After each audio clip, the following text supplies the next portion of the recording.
Buenos días, amigos y amigas de Libertad de Expresión. El presidente Luis Abinader en la ONU se informó que los principales temas, la prioridad del presidente Luis Abinader ante la Asamblea General de la ONU será el tema Haití y el tema de Venezuela. Es decir, la crisis que aún se mantiene en Haití, producto del embate de las peligrosas y criminales pandillas, que son las que hace ya un buen tiempo prácticamente gobiernan ese país, y supuestamente la falta de democracia en la República Bolivariana de Venezuela. En cuanto a los compromisos en Haití, sí tiene el presidente Luis Abinader mucha razón. Él ha llevado la voz cantante en los últimos tiempos, exigiéndole a la comunidad internacional su intervención, sobre todo económica, el auxilio de las grandes potencias de los Estados Unidos, de Canadá, de Francia, de que las Naciones Unidas precisamente intervinieran en auxilio de la población haitiana, que se ve abatida de hace años por el crimen, por el secuestro, por el crimen, por la insalubridad, por el desempleo, por una crisis generalizada, porque simplemente no hay institucionalidad. Son las pandillas las que gobiernan en ese país, pero al costo de sangre, de fuego y sangre, lamentablemente. En eso tiene el presidente Abinader razón, que le está pidiendo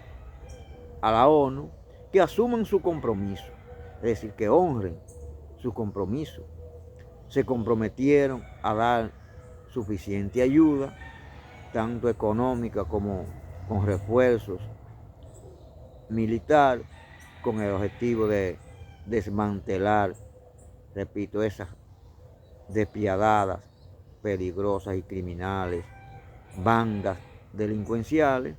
que siembran el terror en la población haitiana. Sin embargo, con relación a Venezuela, el presidente Abinader no tiene razón, no la tuvo cuando se atrevió a encabezar grupos de gobernantes latinoamericanos exigiendo transparencia en las pasadas elecciones de Venezuela. Porque yo he dicho en varios programas anteriores que tanto el Partido Revolucionario Moderno como el presidente Luis Abinader no están actuando en contra del gobierno chavista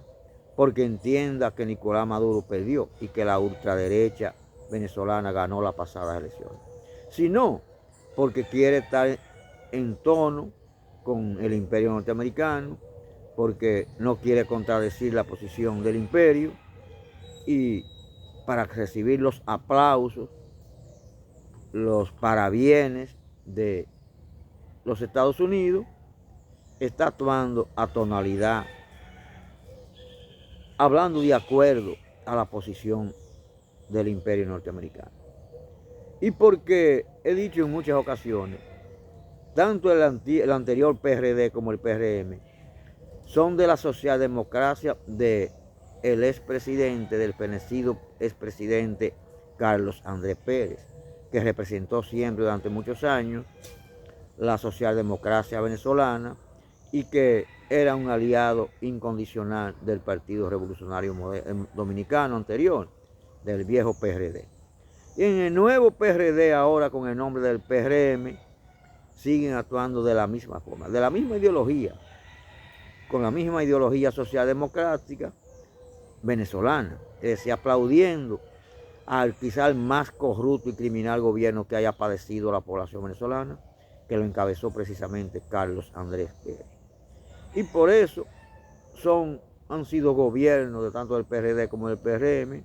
antichavistas, antimaduro. Pero ellos saben que la oposición, que la ultraderecha venezolana, lo que hizo fue acondicionar psicológicamente, preparar la población, sobre venezolana, tanto venezolana como internacional, de que se iba a hacer un fraude, para que cuando llegara el momento de las elecciones, ya la gente estuviera pensando que ciertamente hubo un fraude y que en base a ese fraude fue que el presidente Maduro se quedó en el poder y se dio como ganador de la pasada elección. Pero el presidente Luis Abinader no tiene ninguna razón ni fundamento para exigir democracia ante la ONU en el caso de la República Bolivariana de Venezuela. Esa es la realidad. En cuanto a Haití, repito, el presidente Abinader tiene mucha razón en exigir que la potencia, que Canadá, que Estados Unidos, que Francia y otros países que deberían estar apoyando a la población haitiana, honre su compromiso, cumplan con los compromisos que asumieron de darle todo el apoyo, de ir en auxilio de esa población. El Indotel ha dicho que va a iniciar el bloqueo del sistema de teléfono, del sistema telefónico que opera en las diferentes cárceles del país. Sistema telefónico que ha servido durante años para los grandes criminales, para los peligrosos delincuentes que guardan prisión en esas cárceles, cometer todo tipo de crímenes desde allá adentro. Desde vivir constantemente haciendo llamadas para perpetrar atracos, combinándose con otros delincuentes que sí están en la calle, atraco, asalto, sicariato. Se cometen actos de sicariato, es decir, asesinatos dirigidos desde la cárcel, vía llamada telefónica, coordinada por esa llamada telefónica. Pero además viven constantemente haciendo llamadas a personas de la población para efectuar estafas, grandes estafas que se dirigen desde las cárceles, vía llamada telefónica, y que mucha gente aún siempre han sido alertados, todavía caen en esa trampa y son engañados, estafados por esos delincuentes, con esa modalidad, vía telefónica, vía llamada de celulares,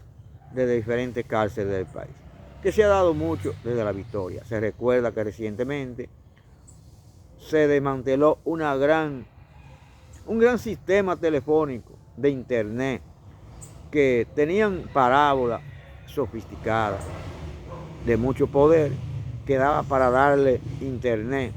para conectar las redes de toda la población que está alrededor de la cárcel La Victoria. Fíjense ustedes eso. Entran esas parábolas, entran todos esos sistemas de comunicación a las cárceles del país solas, no, entran con la complicidad, con la anuencia de las autoridades carcelarias. Son las autoridades las que permiten esa entrada, son ellos quienes la entran porque reciben mucho dinero del crimen organizado que viven en esa cárcel. De manera que el recién nombrado director del Indotel, Guido Gómez Mazara, ha dicho que se inicia el plan para desmantelar esas redes, esos sistemas modernos telefónicos que operan en la cárcel, para iniciar a la vez el desbloqueo de los teléfonos que operan desde diferentes cárceles del país. Esta vez la población espera que sea cierto. Muchas veces en diferentes gobiernos se han hecho anuncios, se han desmantelado esa red telefónica, ese sistema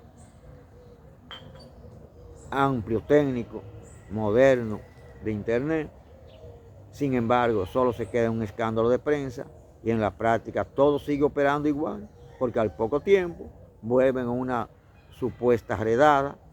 a desmantelar equipos, pero todo sigue funcionando porque existe la complicidad estatal, existe la complicidad de los funcionarios que están llamados a hacer cumplir la ley, a proteger la población del crimen organizado, y no lo hacen. Esta vez mucha gente está esperando que el director Guido Gómez Mazara cumpla con su promesa y ciertamente sea desmantelado ese sistema telefónico, sean bloqueados los teléfonos celulares, el sistema que permite que los teléfonos celulares sean utilizados para continuar cometiendo crímenes desde el interior de la cárcel. Vamos a esperar que sea así. Señores, reconocido, el grupo reconocido, que son un grupo de jóvenes, muchachos y muchachas, personas, hombres y mujeres de origen haitiano, que fueron despojados de su nacionalidad dominicana, porque son dominicanos ciertamente, y que están en el limbo, que de hace años vienen exigiendo sus documentos para poder trabajar y estudiar, para poder casarse, para poder realizar cualquier actividad que requiera de documentos legales para poder hacerlo. En el día de ayer, reconocidos esos jóvenes de origen haitiano, pero que son dominicanos sin duda, se presentaron frente al Palacio Nacional a exigir que se cumplan con su responsabilidad, a exigir sus derechos fundamentales. Se recuerda que aquí hubo una famosa sentencia emitida por el Tribunal Constitucional, que en ese entonces dirigía el flamante Milton Rey Guevara, un hombre que en el gobierno de Antonio Guzmán, fue el enviado oficial del Estado Dominicano a negociar con los dictadores, con los François Duvalier y Jean-Claude Duvalier, sobre todo con Jean-Claude Duvalier, el hijo de François, que era el dictador heredero, la traída de miles de haitianos al país, pagado por Milton Rey Guevara con dinero en efectivo. Miles de haitianos que lo traían para el corte de caña, pero lo dejaban aquí, traído de manera indocumentada, negociado, comprado a la dictadura haitiana. Milton Rey Guevara no tenía ninguna razón, ningún fundamento para hablar de indocumentados haitianos del país, porque él era uno de los que compraba a esos haitianos, un negociante de que traía el tráfico humano al país de indocumentados, pero esta vez legal, porque el Estado Dominicano legalizaba, lo traía comprado con dinero en efectivo. Si fue el mismo hombre que produjo una sentencia que despojaba de su nacionalidad a personas que habían nacido aquí hasta hace 100 años atrás, en lo que estaba incluido su líder y mentor, José Francisco Peñarol, que ciertamente era haitiano, pero él produjo una sentencia retroactiva que tenía efecto hasta 90 y 100 años atrás. Y mucha gente hoy está en el limbo, muchos jóvenes prometedores, luchadores, estudiosos, de mucha valía, hoy están sin documentos, sin posibilidades de continuar una vida normal en la República Dominicana, porque no tienen documentos, porque fueron despojados de lo mismo y no le han dado a la policía. Y la respuesta que habían dado, que luego una sentencia les restableció a una parte de esos dominicanos de origen haitiano sus derechos, y aún no se ha cumplido, aún se niegan a cumplir con esa responsabilidad de garantizarles los derechos fundamentales a todas esas personas que hoy están en el limbo, que son jóvenes dominicanos, pero de origen haitiano, y tienen tanto derecho como los que más. Ojalá se cumpla con esa responsabilidad y se haga valer la ley en beneficio de tantos jóvenes, muchachos y muchachas dominicanos de origen haitiano que aún se mantienen en el limbo. Vamos a esperar que se cumpla con esa responsabilidad.